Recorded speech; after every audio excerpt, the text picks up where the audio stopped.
danna subscribe, kana ka danna ƙararrawar sanarwa ta yadda za a dinga sanar da kai da zarar mun ɗora sabon shiri.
Cikin nishaɗi ni da kai a duniya muke, ka sa a ranka safana taka ce ta baka hannun ta kan rike.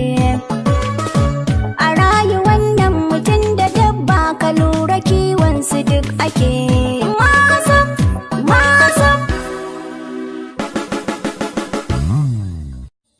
Me yasa kake wasu abubuwan da ba halinka ba ma asab? Shiga cikin mutane ka yi mu'amala ma asab.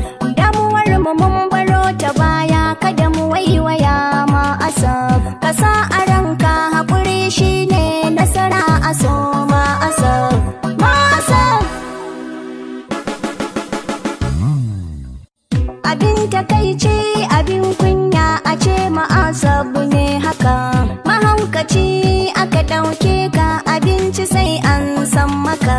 Me yayi zafi ka ɗau haƙuri ƙaddarar ka ce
danna subscribe domin samun sababbin shirye-shiryenmu a cikin sauƙi.